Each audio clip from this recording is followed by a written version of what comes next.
Americans are asking, who attacked our country? The evidence we have gathered all points to a collection of loosely affiliated terrorist organizations known as Al-Qaeda. 20 years after the attacks of 9/11, Al-Qaeda can seem like an afterthought. Osama bin Laden is 10 years dead. His organization degraded through drone strikes that decimated multiple layers of its leadership. Bin Laden's weak second-in-command, Ayman al-Zawahiri, has disappeared from the scene, believed by some to be in poor health or even dead. And of course, there has been no domestic terror attack remotely on the scale of 9/11 since 2001. These are markers of success in the much-maligned war on terror. It's a testament to the U.S. military, law enforcement, and intelligence community that so many terrorist plots have been stopped before they occurred, including attempts to blow up planes, bridges, and trains. In fact, 480 would-be terrorists have been charged since 9/11, according to the New America Foundation.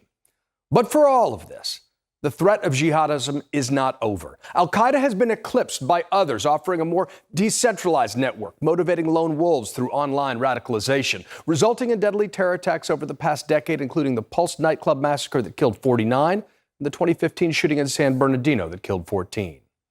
But only one Al-Qaeda affiliate has been connected with a domestic attack, the 2019 killing of 3 people by a Saudi national at a U.S. naval base in Florida. Make no mistake, though. Al-Qaeda's longtime ally, the Taliban, being back in control of Afghanistan is a bad sign. There's been a lot of Pollyannish talk about how they'll be more pragmatic this time around. Don't buy it. The Taliban promised President Trump, quote, not to cooperate with groups or individuals threatening the security of the United States and its allies. Spoiler alert, that was a lie.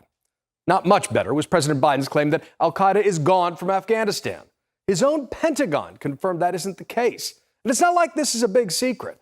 A June report from the United Nations warned that the Taliban is still in close contact with Al-Qaeda. And as of this week, 2 members of the interim Taliban government's cabinet are members of the murderous Haqqani network with established ties to Al-Qaeda. In fact, one's already on the FBI's most wanted list. As CNN's national security analyst Peter Bergen dryly notes, nothing says you're renouncing Al-Qaeda quite like appointing a member of Al-Qaeda to a top cabinet position in your new government. Many jihadists across their sprawling and sometimes rival networks no doubt see the Taliban's reemergence as a sign that they should be emboldened 20 years after 9/11. Withdrawal from Afghanistan does not mean that the terrorist war on us is over.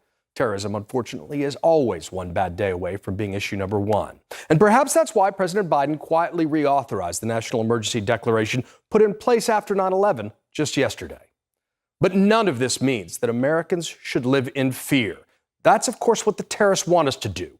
And by now, we should have the confidence to know that we can combat this threat without compromising our core values or drifting into the temptations of empire. Because in the 20 years since 9/11, we've rebuilt Lower Manhattan back bigger and more beautiful than it was, while bringing the terrorists who attacked us, Al-Qaeda, to justice, one way or another. Our defiant, undimmed diversity, our commitment to the rule of law and the American way of life is the ultimate rebuke to their hateful aims.